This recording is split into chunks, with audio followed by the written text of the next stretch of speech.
चलिए बच्चों, हम चैप्टर फर्स्ट से क्वेश्चनों को सॉल्व करना शुरू करेंगे। इस चैप्टर का नाम पहले देख लो और इससे रिलेटेड कुछ जो भी कॉन्सेप्ट उनको ध्यान रखना है आपको। इस चैप्टर का नाम वर्ग और वर्गमूल है। तो आपसे पहली बात तो 30 तक बहुत ज़्यादा कर लेते, थोड़ा सा 60 तक का वर्ग याद कर लो पहला, ठीक ना, और 60 तक का ही वर्गमूल याद कर लो, ठीक है ना। अब ये वर्ग और वर्गमूल आप देख लो क्या होता है। देखो, किसी भी संख्या की जो पावर 2 होती है ना उसको वर्ग बोलते हैं। जैसे 2 की पावर कितनी होगी, 2 का वर्ग क्या होगा, तो 2 की घात 2 बराबर कितना होगा, 4 होगा, ठीक ना। ये कैसे आया, तो 2 की घात 2 लिखा था, मतलब 2 को 2 बार इंटू करना है तो कितना बनेगा, 4 बनेगा। तो इसको क्या कहते हैं, वर्ग बोलते हैं, ठीक है। मतलब वर्ग कब होगा, जब पावर लगी होगी। तो 2 की पावर 2 ऐसे लिखना है, इसका वर्ग ऐसे निकाला जाता है। इज इक्वल कितना हुआ, 4। लेकिन वर्गमूल की अगर बात करें तो क्या होगा, जो नंबर आया ना ये 4 का वर्गमूल क्या होगा, तो इसमें रूट लगता है, ठीक ना। जब रूट लगा रहता है तो उसको वर्गमूल बोलते हैं। तो 4 का वर्गमूल क्या हो गया, 2 होगा, ठीक ना। कैसे आया वो भी देख लो। तो 4 लिखा था ना, अंडर रूट 4 लिखा है, ठीक है। जब यहाँ पे अंडर रूट 4 लिखा है तो क्या करोगे आप, 4 कैल्शियम निकालोगे, ठीक है। या कि आप बहुत फास्ट हो, माइंड का यूज करते हो तो ऐसे लिखोगे, ठीक है, ऐसे। 2 एलसीएम आया तो 2 × 2 रखिए, ठीक है। पावर कितनी होती है, वर्ग वर्गमूल दोनों, देखो घात कितनी होती है, 2 होती है, इसलिए वर्ग की पावर 2 होती है ना। तो यहाँ पे 2 का पेयर बनता है, 1 2 बाहर आया, इसलिए 4 का वर्गमूल कितना हुआ, 2 है। तो इसी प्रकार से आप कम से कम 60 तक के वर्ग और वर्गमूल याद कर लो, ठीक है ना। नोट आउट कर लो। जैसे 3 का वर्ग, तो 1 से चालू करना आप। कैसे, 1 से, 1 का वर्ग कितना हुआ, 1 × 1 इज इक्वल टू 1 होगा। लेकिन वर्गमूल की बात करें तो 1 का वर्गमूल कितना, 1। ऐसे यहाँ 2 का वर्ग कितना होगा, 2 × 2, 2 × 2 इज इक्वल कितना हुआ, 4 हुआ। तो 4 का वर्गमूल कितना होगा, तो यहाँ पे 4 लिखोगे, जो नंबर आएगा उसी का वर्गमूल। तो किस किस संख्या का है, ये 2 हो जाएगा, ठीक है। ऐसे 3 का वर्ग वर्ग कितना होगा, 3 का वर्ग हो जाएगा 9। प्रोसीजर यही रहेगी, ऐसे ही करना है। तो 9 का वर्गमूल कितना होगा, तो 9 का वर्गमूल कितना हो जाएगा, 3। तो इस प्रकार से आपको वर्ग वर्गमूल याद कर लेना है। जब आप वर्ग वर्गमूल कम से कम 60 तक याद कर लोगे ना, 60 तक, तो आपको क्वेश्चन करने में मजा आएगा और जल्दी क्वेश्चनों को सॉल्व कर लोगे, ठीक है। कुछ इंपॉर्टेंट यहाँ पे टर्म्स दिए हैं, उनको आप देख लो कैसे। ये जो भी किताबों में लिखी रहती है, ये फैक्चुअल वाट, मतलब इंपॉर्टेंट चीज़ें लिखी रहती हैं, इनको जरूर आपको पढ़ना चाहिए। जैसे देखो क्या लिखा है, धन पूर्णांक यन पूर्ण वर्ग कहा जाता है, लिखा है ना, पूर्ण वर्ग कहा जाता है यदि जहाँ यम एक धन पूर्णांक है। देखो वर्ग की प्रोसीजर बताया ना, ये देखो यम की पावर 2, यानी किसी भी संख्या की पावर 2 हो तो उसको क्या बोलते हैं, वर्ग बोलते हैं, ठीक ना। दूसरा देखो, किसी पूर्ण वर्ग संख्या के अंत में शून्य की संख्या कभी भी विषम नहीं होती। पूर्ण वर्ग के अंत पूर्ण वर्ग संख्या के अंत में शून्य की संख्या विषम नहीं होती। जैसे देखो 10 लिखा है ना, इसका हम वर्ग निकालेंगे तो 10 का जब वर्ग निकालेंगे तो कितना होगा, 10 × 10, ठीक है। तो जब 10 × 10 की तो कितना आया, 100 आया है। और 100 में कितने जीरो हैं, 2 जीरो हैं। तो यही बोला है, किसी पूर्ण वर्ग संख्या के अंत में शून्यों की संख्या कभी भी विषम नहीं होती। विषम मतलब क्या होता है, 1 3 5 7 ऐसे। अगर शून्य आएंगे तो ना तो एक शून्य आएगा, ना 3 आएगा, ना 5 आएगा, ना 7 आएगा। देखो कितने जीरो हैं, 2 जीरो आए हैं, ठीक है। और कोई निकालना, जैसे 100 का निकालो स्क्वायर, तो इसमें भी देखोगे तो सम विषम नहीं आएगा, सम ही आएगा। जैसे इसको 2 बार गुणा कर दो, ऐसे करके, ऐसे ऐसे गुणा कर दो, ठीक है। तो कितने हो गए, 4 जीरो आ गए, देख लो 4 जीरो आए ना, यानी ये क्या है, 4 क्या होता है, सम होता है, ठीक है। तो ये जो कॉन्सेप्ट लिखे रहते हैं इनको जरूर पढ़ना चाहिए, वेरी इंपॉर्टेंट फैक्ट लिखा है, ठीक है। चलो नेक्स्ट करते हैं। तीसरा क्या है, जिन संख्याओं, एक मिनट इसको थोड़ी जूम कर लें तो मज़ा आएगा ना, ऐसे कर देते, ठीक ना। बाकी आप बुक में भी ध्यान दे सकते हो। जिन संख्याओं के इकाई के स्थान पर 2 3 7 8 आ जाए वो पूर्ण वर्ग संख्या नहीं होती, इसको याद कर लो। जैसे देखो ये बहुत इंपॉर्टेंट चीज़ लिखी है, यदि किसी संख्या के इकाई के अंक में 2 3 7 8 आए तो वो पूर्ण वर्ग नहीं होती। जैसे देखो यहाँ लिखा 4, 4 का इकाई का अंक क्या है, 4 ही है, 4 है, ठीक है। तो ये क्या है, पूर्ण वर्ग है, किस संख्या का, 2 का वर्ग है। लेकिन अगर मैं यहाँ लिख दूँ 7, 7 किसी संख्या की इकाई के अंक में नहीं आते, इसलिए पूर्ण वर्ग नहीं होगा। देखना देखना, ठीक ना। ये 49 लिखा है, ठीक है, 49, 49 का वर्गमूल कितना होगा, 7। लेकिन मैं यहाँ अगर लिख दूँ 47 लिख दूँ, 47 में इकाई का अंक क्या है, नोट करो, 47 में इकाई का अंक क्या, 7 है। और ये क्या बोला है, यदि किसी संख्या के इकाई के अंक में क्या हो, 7 हो, 8 हो या 2 हो, तो पूर्ण वर्ग नहीं होता, मतलब 7 पूर्ण वर्ग नहीं है। लेकिन अगर मैं यहाँ पे कर दूँ 36 कर दूँ, ठीक है, 36 कर दूँ, 36 की इकाई का अंक 6 है, किस संख्या का वर्गमूल है, वर्ग किस संख्या का है, 6 का वर्ग है, वर्ग मतलब 6 का वर्गमूल है। 36 का वर्गमूल क्या होगा, 6 होगा, क्योंकि इकाई के अंक में क्या है, 6 दिया है। लेकिन मैं अगर यहाँ पे लिख दूँ 32 लिख दूँ, तो 32 का वर्गमूल निकलेगा कि नहीं निकलेगा, तो नहीं निकलेगा, क्योंकि ये बोला, देखो यहाँ पे लिखा है ना, एक मिनट, यहाँ पे यहाँ पे क्या लिखा है, नोट करो यहाँ पे क्या लिखा है, यदि किसी संख्या की इकाई अंक 2 हो, 2 लिखा है ना, तो इसका पूर्ण वर्ग नहीं आएगा, पूर्ण वर्ग संख्या नहीं होती। तो इस चीज़ को आप याद करना, किसी संख्या की इकाई अंक में 2 आए, 3 आए, 7 आए, 8 आए तो पूर्ण वर्ग नहीं होता। तो देखो तीनों इंपॉर्टेंट फैक्ट लिखी थी, ठीक है। चलो हम चौथे पॉइंट पे चलते हैं। चौथा पॉइंट क्या लिखा है देखो, सम संख्या का वर्ग सम, विषम संख्या का वर्ग विषम होता है। वेरी इंपॉर्टेंट, बहुत अच्छा लिखा है, ठीक है। देखो जैसे सम संख्या, जैसे 2 का आप वर्ग निकालोगे कितना आएगा, 4 आएगा। तो 2 एक सम संख्या है तो वर्ग भी क्या आया, सम आया। लेकिन हम 3 का अगर वर्ग निकालें तो 3 का वर्ग कितना होगा, 9 होगा, ठीक है। तो क्या बोला, सम संख्या का वर्ग सम और विषम संख्या का वर्ग विषम ही आएगा, ठीक ना। चलो इसी प्रकार आप किसी भी संख्या का वर्ग निकालो, 11 का वर्ग अगर निकालोगे तो 11 वर्ग क्या होगा, 121। इकाई का क्या है, 1 है, तो ये संख्या क्या हो गई, 11 क्या है, विषम है, ठीक ना। तो इसका वर्गमूल भी विषम आया। और देखो ले लेते हैं 8, ले लेते हैं 8 का वर्ग निकालोगे तो कितना होगा, 64 होगा। 64 में इकाई का 4 है, तो ये क्या होगा, सम। तो ये हो गया, ठीक है। चलिए क्वेश्चन नंबर टॉपिक नंबर 5 देखते हैं। एक को छोड़कर किसी भी संख्या का वर्ग 3 का गुणज होता है या 3 के गुणज 1 से अधिक होते हैं। एक को भर छोड़ करके किसी संख्या का वर्ग, किसी संख्या का अगर वर्ग निकाले तो 3 का गुणज होता है। देखो 2 का वर्ग निकालते हैं तो 2 का वर्ग क्या हो जाएगा, 4। 3 का वर्ग क्या होगा, 9, ठीक है ना। तो 3 का गुणज हुआ ना, ये 3 का गुणज, 3 त्रिकाई 9 होता है, ठीक ना। तो इसमें बहुत इंपॉर्टेंट, वैसे इंपॉर्टेंट बात लिखी नहीं है बट हो गया, कोई बात नहीं। नेक्स्ट चलते हैं। एक को छोड़कर किसी भी संख्या का वर्ग 4 का गुणज होता है, 4 के गुणज से 1 अधिक होता है। 4 के गुणज से 1 अधिक, यहाँ पे भी लिखा 3 के गुणज से 1 अधिक होता है। जैसे अगर दोनों पे और विशेष रूप से ध्यान दिया जाए तो देखना, जैसे 2 का वर्ग हम निकालेंगे, 2 का वर्ग निकालेंगे 4 आएगा, 4। और यहाँ क्या लिखा, 3 के गुणज से अधिक आता है। तो 3 का गुणज जब करेंगे, 3 का पहाड़ा, जब 3 का पहाड़ा पढ़ोगे तो 3 एक कम 3, 3 दूनी 6 होता है, ठीक ना। तो ये बोला है आएगा वर्ग ही 3 के ही वर्ग में आएगा, लेकिन उसका गुणज से 1 अधिक आएगा। तो जितना है 3, 3 + 1 कितना हुआ, 4 हुआ। ऐसे ये 3 के गुणज के लिए हुआ। 5 का लो, 5 का वर्ग निकालो तो कितना हो जाएगा, 5 × 5 = 25 होगा, ठीक है ना। और 3 का गुणज क्या होता है, 3 × 8 = 24 होता है, 3 × 8 = 24 होता है। एक अंक अधिक आया, 24 + 1 तो क्या हुआ, 25। तो हो गया, इन पर बहुत विशेष ध्यान देना नहीं। ऐसे ही इसमें लिखा गया है कि एक को छोड़कर इस संख्या का वर्ग 4 का गुणज होता है, 4 के गुणज से 1 अधिक। तो ऐसे ही 4 का वर्ग अगर निकालें, जैसे अभी आया था ना, 5 के वर्ग निकाले थे, 25 आया था, 25 आया था ना। तो 4 × 24 अगर निकालें, 24 + 1 तो 25। तो इतनी इंपॉर्टेंट ऐसी बात नहीं है, लेकिन 4 नंबर और 3 नंबर पे ज़्यादा ध्यान देना है ना, ठीक है। चलो नेक्स्ट, 7वां, पी और क्यू धन पूर्णांक हो तो p² = 2q² नहीं होता। ये कभी नहीं लिखना, ठीक ना, ये हमेशा याद रखना। p² यानी 4 की घात अगर 2 है, ठीक है, और इधर लिख दें 3 की घात 2 लिख दें, तो 4 का स्क्वायर 16 होगा, और यहाँ पे 2 का गुणा कर देते हैं, तो 3 त्रिकाई 9 और दूनी 18। तो ये कभी नहीं होता ऐसा, ठीक ना। चलिए ऐसे नेक्स्ट स्टेप पे 8 में, p 3 का गुणज नहीं है तो p² 3 का गुणज नहीं होगा। 1 मिनट, यहाँ पे आ जाते हैं। p 3 का गुणज नहीं है, यदि कोई संख्या है, मान लो 6 है, ठीक है। अब यहाँ पे ले लेते हैं 5, 5 3 के टेबल में नहीं आता है, ठीक ना। p 3 का गुणज नहीं है, यानी ये 5 मैंने लिया, ये 3 का गुणज नहीं है, तो p² भी 3 का गुणज नहीं होगा। p² मतलब 5 का अगर गुणा करें तो 5 × 5 = 25, ना तो ये गुणा 3 के टेबल में आ रहा था, ना ही ये आएगा। ये रूल है, ठीक है ना, ये रूल है, ठीक है। अब हो गया, इतनी विशेषपूर्ण नहीं है, इनको हम छोड़ देते हैं, आगे चलते हैं। 2 संख्याएं जिनकी इकाई के स्थान पर 5 हो का वर्ग निम्न प्रकार से निकाला जा सकता है, ठीक ना। ये रूल बढ़िया है, इस चीज़ को आप याद, ये एकाधिकन पूर्वेण विधि से सॉल्व होता है। यदि दो संख्याएं हो, इसके इकाई के अंक में 5 हो तो आप इसको निकालें। कैसे निकालना है, जैसे 25 लिखा है तो आप क्या करो, इस लास्ट वाली संख्या का 2 बार गुणा कर दो, तो कितना आएगा, 25, 5 का, ठीक है। और ये जो उसके बगल में संख्या रहेगी, जैसे 2 लिखा है ना, 2 लिखा है ना, तो जितनी संख्या रहेगी उसमें +1 कर देना था। 2 में +1 करो तो कितना आएगा, 3 आएगा, और दोनों को आपस में गुणा कर देना। तो 2 तिहाई कितना हुआ, 2 तिहाई 6 हुआ, तो यहाँ लिख दोगे 6। तो आंसर कितना हो जाएगा, 25 के स्क्वायर कितना होगा, 625, ठीक ना। ये तभी करें जब इकाई के अंक में क्या हो, 5 हो। यहाँ देखो, ये देखो, यही चीज़ लिखा है, देखो यहाँ 2 लिखा था तो 2 × 3 कर दिया, और 5 का 2 बार गुणा तो 25, और 625 हो गया, ठीक ना। ऐसे 35 लिखा है तो 35 का भी वही स्क्वायर करेंगे तो 5 का स्क्वायर कितना हुआ 25 हुआ। और 3 संख्या है ना, 3 लिखा है तो 3 से एक बड़ी संख्या ले लो, 3 में जितनी संख्या होगी इससे एक बड़ी, तो 4 हो जाए, 3 चौको 12, तो आंसर कितना होगा 12 से 25 ये।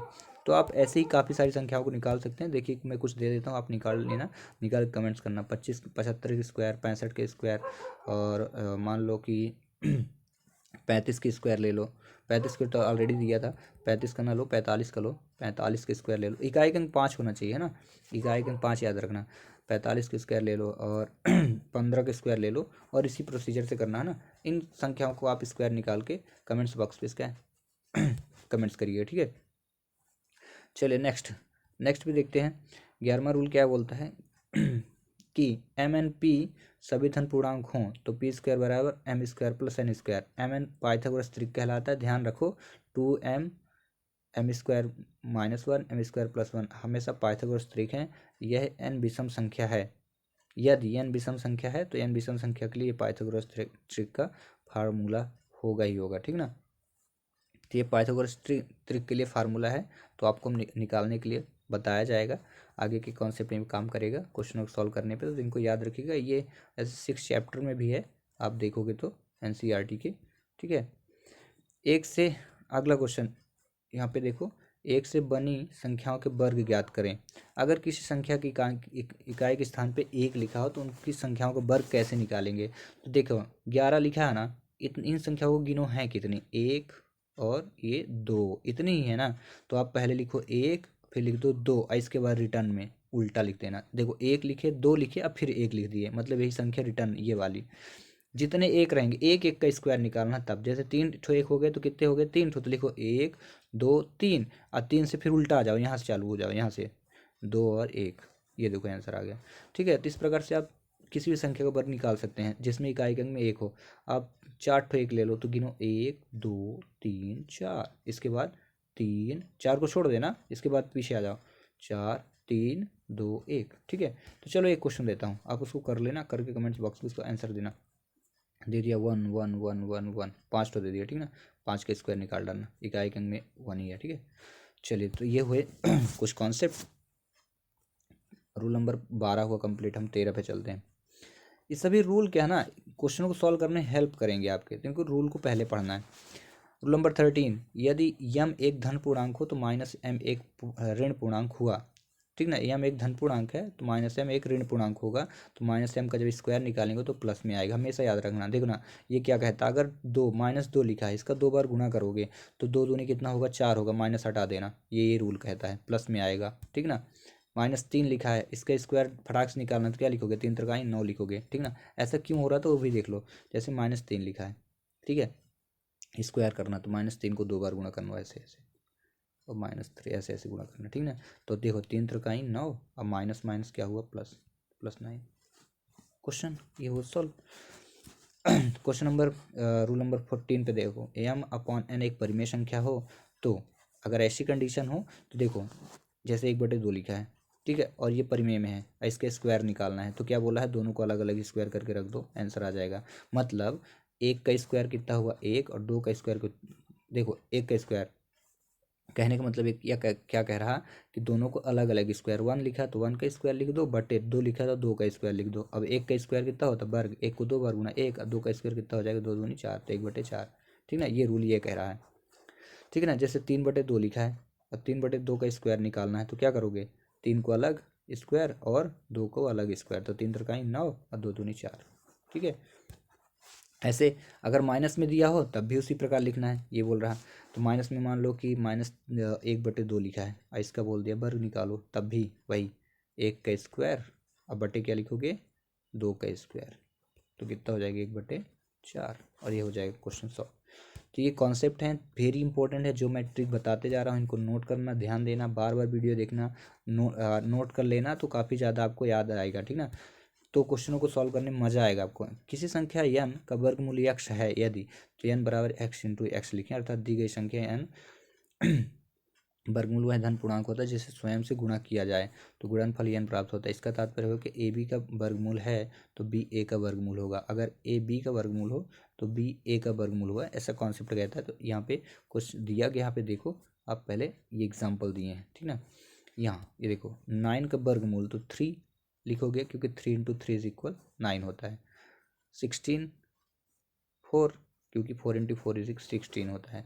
कहने का मतलब यदि वही संख्या उसी संख्या से गुणा किया जाए तो वर्गमूल ऑलरेडी आ जाती है। वर्गमूल को काहे से व्यक्त करते हैं, देखो वर्गमूल मैं वर्गमूल को शुरुआत में ही पढ़ा दिया था, उसी के बारे में बता रहा कि वर्गमूल कैसे निकाला जाता है, और कुछ एक्स्ट्रा नहीं है, ठीक है ना। जैसे अब लिखा है कहा जाए कि लिख दें 64 लिख दें, ठीक है ना। तो 64 किस संख्या का वर्ग है वो डायरेक्ट लिख दो, तो यही वर्गमूल होगा। 8 टाइम 64 फटाक्स आंसर आ गया, ठीक है, क्योंकि 8 को 2 बार इंटू करने पर 64 होता है, इसीलिए इसका वर्गमूल क्या होगा 8, ठीक है। तो इस प्रकार से ऐसे ही माइनस के लिए बताया गया। ध्यान रखो कि किसी धन, 1 मिनट यहाँ पे ध्यान, किसी धन संख्या का वर्गमूल धन व ऋण दोनों होता है। ध्यान रखना है कि किसी धन संख्या का वर्गमूल धन व ऋण दोनों होता है। जैसे माइनस माइनस किए तो प्लस में आया, ठीक ना, 339, तो दोनों प्रकार से आया, ठीक ना। तो अंडर रूट 9 का जैसे वर्गमूल हुआ, ये बोला जा रहा है कि जैसे अंडर रूट 9 ना, तो इसका आंसर 2 प्रकार से आ सकता है, +3 भी आ सकता है, -3 भी आ सकता है। क्योंकि माइनस का 3 2 बार गुणा करो तो 9 आ जाता है, प्लस में गुणा करो तो 9 आता है, इसलिए आंसर आप प्लस माइनस दोनों दे सकते हो वर्गमूल में, ठीक ना। ऐसे 16 का अगर निकालना है तो 4 भर, जैसे अभी देखो कहा जाए 4 लिखा है, तो 4 का वर्गमूल अगर निकालें तो 2, क्योंकि 2 संख्या 2 का स्क्वायर है, ठीक है।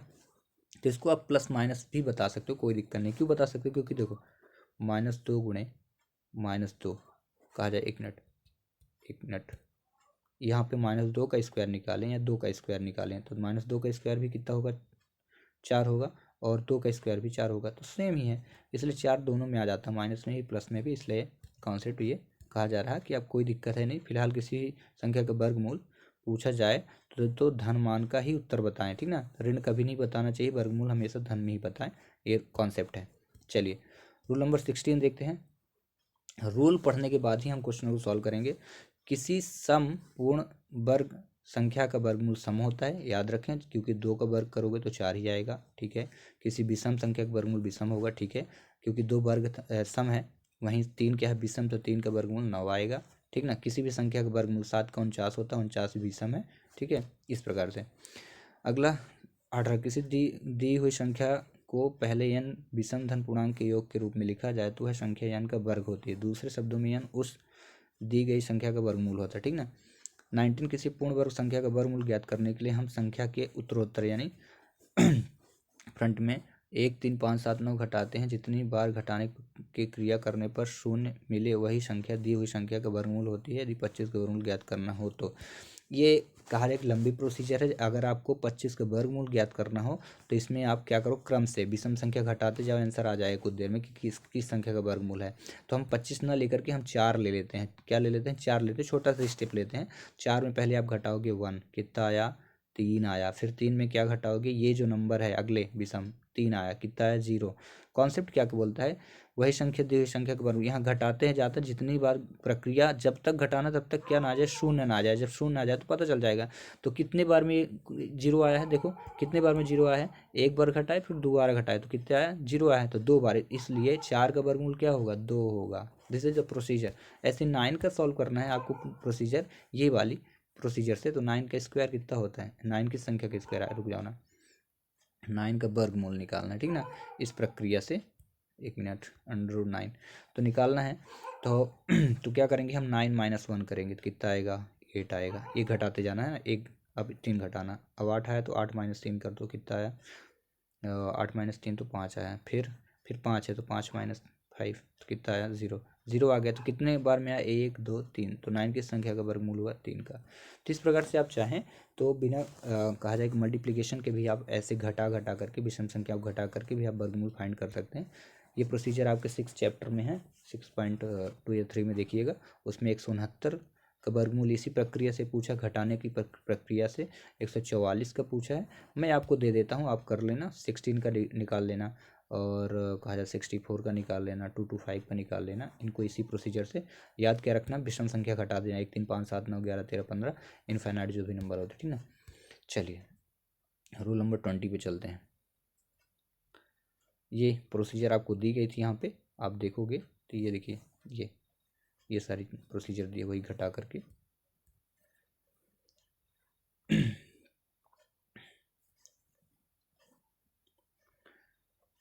अब यहाँ पे लिखा ना प्रोसीजर 5 बार घटाएगा तो ये आ गया है, ठीक है ठीक है। अब यहाँ पे किसी संख्या का वर्गमूल निकालना है, अंडर रूट ए बी लिखा है तो आप दोनों को तोड़ के भी लिख सकते हैं। जैसे लिखा है कहा जाए कि लिखा है 6 × 7 लिखा है, ठीक है। तो आप चाहें तो इसको ऐसे तोड़ दें, 6√6 और √7 ऐसे अलग अलग कर दें, कोई दिक्कत नहीं है, ठीक ना। ये इंटू में है। अगर डिवाइड में दिया है, डिवाइड में ऐसे लिखा है 6/7 लिखा है, ठीक ना, ऐसे लिखा है तो आप चाहें तो इसको ऐसे तोड़ दें 6/7, क्योंकि ये बोला गया है, रूल होता है। आप चाहें तो अलग अलग कर दें, एक साथ रखें, कोई दिक्कत होनी नहीं है, वो कॉन्सेप्ट में आ जाता है, ठीक ना। आगे आगे का रूल क्या कहते हैं देखो अगर a+b दिया हो तो इसको अगर ऐसे करेंगे तो कभी सही नहीं होगा। यानी 4+3 दिया है और आप ऐसे √4 + √3 करेंगे तो ये गलत हो जाएगी। इस कॉन्सेप्ट को आप नए अप्लाई करें। वो यहाँ पे इस चीज़ को याद रखना है, एग्जाम में ऐसे क्वेश्चन जरूर पूछता है। अपरिमेय संख्या, तो ये रूट में कोई भी नंबर जिसका वर्गमूल ना निकले तो परिमेय संख्या कहलाती है। कौन सी? इरेशनल नंबर कहलाती है रूट में। जैसे 3 हो गया, 5 हो गया, आगे के नंबर लेंगे तो √7 होगा, इसका वर्गमूल नहीं निकलेगा। √15 होगा, इसका भी पूर्ण कंप्लीट स्क्वायर नहीं निकलेगा, ठीक ना, स्क्वायर रूट नहीं निकलेगा। तो ऐसी संख्याएं क्या होती हैं? अपरिमेय होती है। इसमें एक चीज़ ऐड कर लेना, पाई, ये एग्जाम में पूछेगा। चलिए नेक्स्ट, अब वर्गमूल ज्ञात करने के 2 मेथड दिए हैं, गुणनखंड विधि, भाग विधि। तो ये आप पढ़ चुके होंगे। अकॉर्डिंग टू एलसीएम आप निकाल सकते हो गुणनखंड विधि से, ठीक है। इस चीज़ को आप अच्छे से पढ़ लें, जोड़े बना लें। ये बोला है ना गुणनखंड विधि में पहले आप गुणनखंड निकाल लें, उसके बाद जोड़े बना के बाहर निकाल दें, तो आपको ज़्यादा ईजी लगेगा। जैसे 4 का वर्गमूल निकालना है तो गुणनखंड मेथड से निकाल लो, 4 का एलसीएम ले लो, 2 × 2 1 कम, और यहाँ पे रख दो, 2 × 2 पेयर बनाओ, बाहर निकालो तो आंसर 2 आ जाएगा। ठीक, गुणनखंड विधि हुई। भाग विधि थोड़ी लंबी प्रोसीजर रहती है, ठीक ना। भाग विधि में ये आप पूरा इसको पढ़िएगा। वर्गमूल ज्ञात करके इस विधि में दी गई संख्या के दो जोड़े बनाकर संभव हैं बाईं ओर अंत से बचे हुए। अब एक ऐसा अंक लेते हैं जिसका वर्ग एकदम बाईं ओर के अंक या अंकों के जोड़े या तो कम से कम बराबर हो या भागफल के रूप में लिखते हैं। जैसे हमें 4 का वर्गमूल निकालना है भाग विधि से, यहाँ से जोड़ा बनाए।